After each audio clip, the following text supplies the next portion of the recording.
হরিদাসকে। ভজন মানে ভক্ত মানুষ তো ওই আর্ধেকটা দাদর কাছে উনি নিজে সেবা করলেন বাবা, আর আর্ধেকটা আছে হরিদাস যে জায়গাতে বসে হরিনাম জপ করছিল আমার মহাপ্রভু ওইখানে পুঁতে রাখলেন, রেখে উনি গম্ভীরে চলে গেলেন। আর ওই দিন এত রৌদ্রের তাপ উঠেছে, আমার ভগবান সইতে পারছে না। আমার হরিদাস ঠাকুর তো নয়ন মুদ্রিত করে হরিনাম জপ করছে, আর ভক্তি যদি কষ্ট পায় আমার ভগবান তো কষ্ট পায়। ওই রৌদ্রের তাপে আমার হরিদাস ঠাকুর নির্জনে বসে বসে হরিনাম জপ করছে।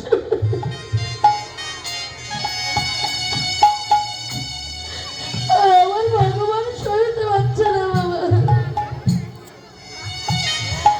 ওই যে একটা দাঁতন কাঠি পুঁতে রাখলেন না আমার, ওই দাঁতন কাঠিটা এক নিমেষের ভিতরে বিশাল বড় একটা বকুল গাছ হয়ে গেল। তাই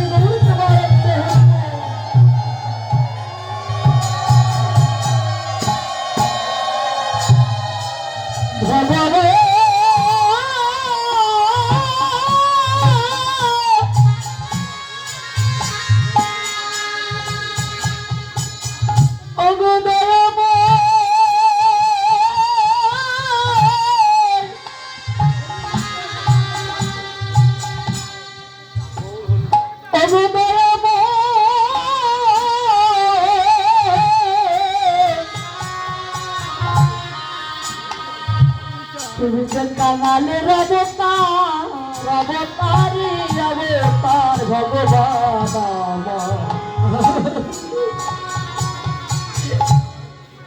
তোমার কৃপায় বাবা কথা বলিতে পারে, খোলা চলিতে পারে।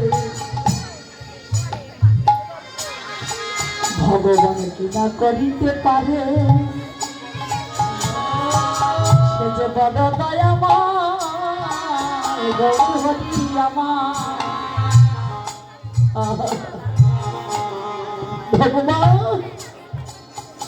এক নিমিষের ভিতরে মা বিশাল বড় একটা বকুল গাছ হয়ে গেল।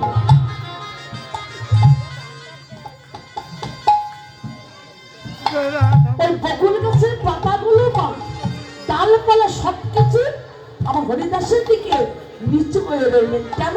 আমার ভক্তের গায়ে, আমার হরিদাসের গায়ে যেন রৌদ্রের তাপ জমা না লাগে।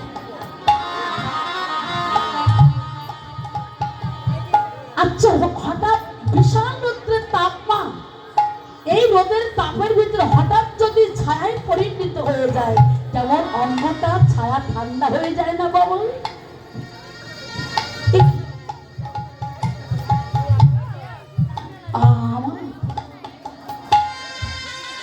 উনি হঠাৎ নয়নে মিলে চেয়ে দেখলে বিশাল বড় একটা মানে বকুল গাছ।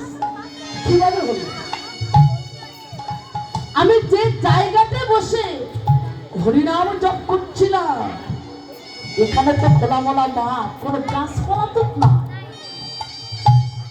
হরিদাস ঠাকুর কি করলেন বাবা? জপের মালাটা ওমা ওই কাছের পাশে রাখে,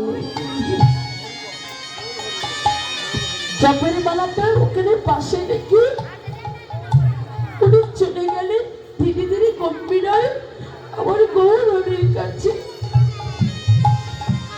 গৌরহরির কাছে গিয়ে বলছে, গৌরহরি, গৌরহরি,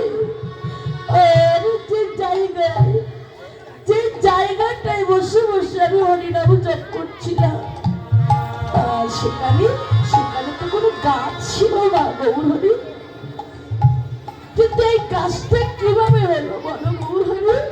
বিশাল করে একটা বকুল গাছ কিভাবে হলো বলো?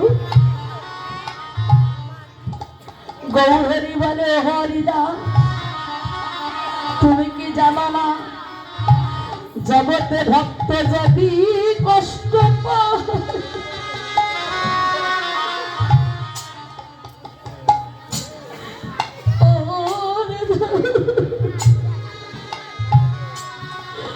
আমার ভক্ত যদি কষ্ট পায়